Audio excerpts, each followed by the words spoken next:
Ooh, it certainly looks like the yearly Apple release window has closed on 2022. We've gotten a ton of new stuff this year. Some has been kind of meh, yet some has been really good. So if you were looking to buy some sweet new computers, phones, tablets, etc. going into 2023, what comprises the best overall ecosystem that Apple makes? Let's find out. For starters, personally, I think you need to have a reason to buy an ecosystem. Like, there is no point in buying all of this stuff if you're just gonna browse the internet at the house. If that's you, buy the M1 Mac Mini, ecosystem video over. So I'm gonna slant this at the student/office worker because I'm a fairly prolific office worker myself. I'm assuming you need to be able to work on specific applications, transfer files between colleagues and peers, and stay connected to whatever cloud instance your work or school uses for knowledge management. I'm also going to include some older tech in here where I can to save money if possible. This would be a much simpler and less useful video if I just put in the top of the line everything from every Apple product line. That would be a lot less work on me too, so maybe we should do that instead. For starters, we need some kind of way to communicate with that cloud or teammates or just watch funny cat videos on the internet. And obviously, if we are in an Apple ecosystem, we need an iPhone. There are a ton of SKUs out there on the Apple website for these darn things. We could go as small and as cheap as possible and get the iPhone 12 mini, or we could go as big and expensive as possible and get the iPhone 14 Pro Max. Well, we're not gonna do either of those today. Personally, I value battery life over everything else in a cell phone, yet I also don't think that the 14 lineup improved on enough to make it the de facto choice. So for the cell phone pick today, I'm gonna go with the iPhone 13 Pro Max. This might be the best overall cell phone ever made. Seriously, it's got it all. It's got the high refresh rate screen that technology spec hoarders love. It's got battery life that lasts longer than anything else other than the 14 Pro Max. This is just amazing. The cameras are great if you are somebody that uses this as your primary camera, or more likely if you are a regular person, your only camera. Accessory support is robust, and there are a ton of options for customizing your iPhone in many different ways, from cases to chargers to camera rigs. That's pretty cool, actually. When we look for the price on this thing, unfortunately, we can no longer buy the iPhone 13 Pro Max directly from Apple. You can still buy the iPhone 13 regular or 13 mini if you want, but the Pros have been totally supplanted by the new lineup. So checking Amazon, it looks like we can buy a 13 Pro Max for about $920 to $950 for a savings of about $150. Now, that's not the craziest deal out there, but every little bit helps, right? I still think that's pretty good. Okay, we got the phone. Phone locked. Zoop. That was the locking, futuristic locking sound. Once we move on from the iPhone, we do need a device to actually get some work done. Yes, for some, the iPhone or any smartphone is all you really need to do to check email, pay bills, etc. But at some point, at least for me, you gotta sit down, turn on the computer to get access to easier to use enterprise software. Much like the iPhone, we've got a ton of options for Apple computers today. You could go the minimalistic route and get the M1 Mac Mini, which is, yes, today, still the best value computer probably ever made. You could then go to the bigger, more robust Mac Studio, which for a power computer has a fantastically priced base model. Laptops are pretty popular too, and you could get either a very small M1 MacBook Air or a gigantic M1 Max MacBook Pro 16. I'm looking to thread the needle on value, power, performance, and all of that jazz. So this one actually ended up being a harder choice than I thought, but at the end of the day, I think the best overall computer in the Apple lineup from an ecosystem perspective is the 14-inch MacBook Pro. I really thought about putting the M1 MacBook Air here. You could probably consider the two essentially tied for performance, but the body design of the 14-inch MacBook is what pushed it over the edge for me. This MacBook is just perfect. There's almost no other way to put it. It can be configured to have the power of the biggest, baddest laptop that Apple makes. It's not that much bigger than the smaller portable options. It has ports for days, one of the best screens on any laptop, and you can get this for a serious deal directly from Apple. Okay, I got a little too excited there. Let's step back and unpack this a little bit. For the price, yes, brand new from Apple, this comes in at $1999. And for that, you'll get the 8-core M1 Pro processor, 14-core GPU, 16 gigabytes of unified memory, and a 512 gigabyte solid-state drive. That's pretty darn good, especially when you look at other base models that Apple has. But you can also get this refurbished from them for $1709, and it goes from a pretty good deal to the best deal in power laptops. It is the best power laptop. The crazy thing about the MacBook Pro 14 is it's the one computer that Apple makes that seems to just get better and better with time. We've seen from the M2 machines what is pretty much coming on the future, and those entry-level machines just don't have the same capabilities that this does,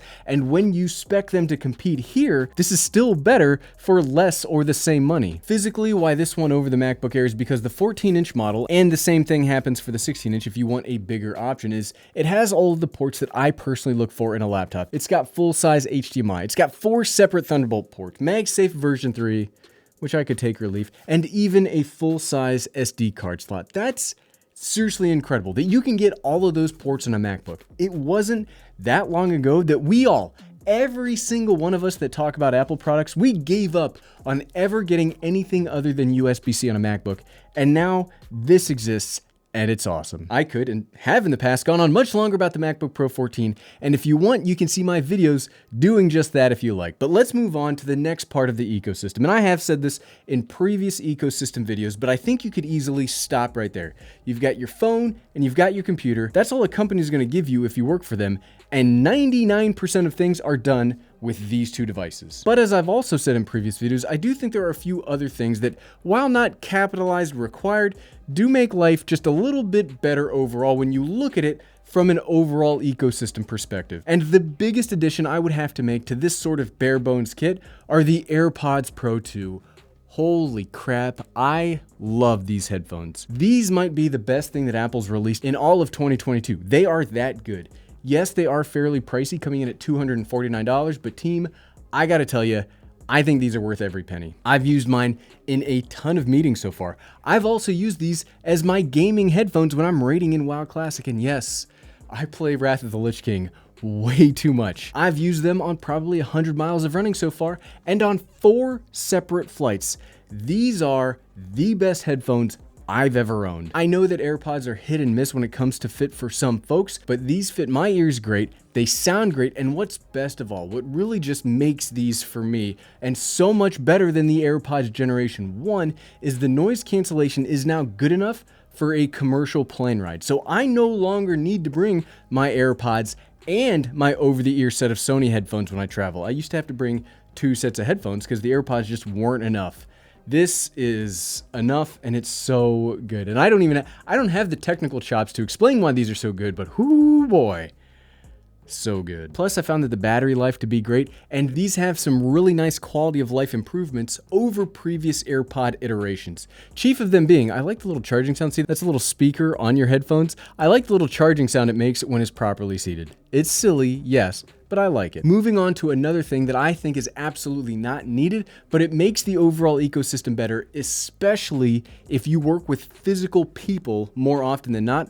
I would honestly add the new standard 10th generation iPad into the mix as well. I know, I haven't fully made a video about this yet because I'm still working through it, but I like this a lot more than I thought I would. And I know that this iPad has gotten a ton of flack on the internet recently because it is more expensive than previous standard iPads. But I still think the standard iPad is the best teleconferencing / collaboration tool on the market for those that don't have big permanent conference rooms. The 10th generation standard iPad comes in at $449, and spec-wise, it's pretty much equivalent or worse than an iPad Air 4. But as a tool, the really big thing that it has, unlike every other iPad, is it has its front-facing camera set on the horizontal top and not the vertical top. For me, again, for me, this is worth the price of admission until other iPads have included this feature. You get that super ultra wide angle camera, but in an actually useful position for work, as opposed to an up the nose configuration on everything else. Again, an ecosystem has to have a use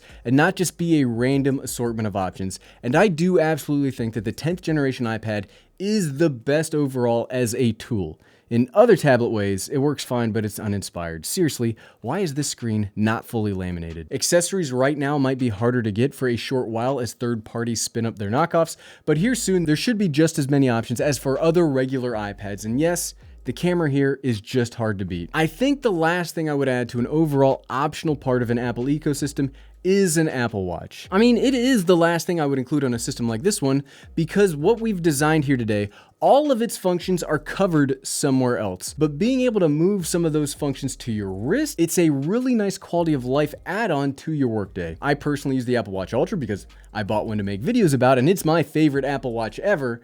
It's not a tool that I would recommend here though. I think in this system we've built today, the Apple Watch SE makes an awful lot of sense. It comes in at $249 and basically does all of the same work/school stuff as the Series 8. You will miss out on blood oxygen monitoring and some of the newest fitness features, but you get all the same notifications as the more expensive options, and it's really the notifications that I'm aiming for with this system. If you are like me and you like running or other sports, you'll still get GPS tracking and workout monitoring, and that's essentially the bread and butter of what owning an Apple Watch is all about. So we've distilled the greatest value and the most useful parts of the gigantic Apple product library into a single ecosystem. So let's see how much this will run us. $950-ish for an iPhone 13 Pro Max, $1,709 for a refurbished MacBook Pro 14, $249 for the AirPods Pro II, $449 for the iPad Gen 10, and $249 for an Apple Watch SE, for a grand total of $3606. Ooh, that is pretty darn expensive. But remember, this wasn't an exercise in the cheapest Apple ecosystem. I do have videos on those. This is an exercise in what I think of as the best value ecosystem. There are more expensive options, there are cheaper options. This is the best value. But what about you? What do you think is the absolute capital B best ecosystem that Apple makes? Let me know in the comments below. And if you like this video, click here to see the actual cheapest ecosystem. Click, click, click, click, click, click, click. Thanks for watching.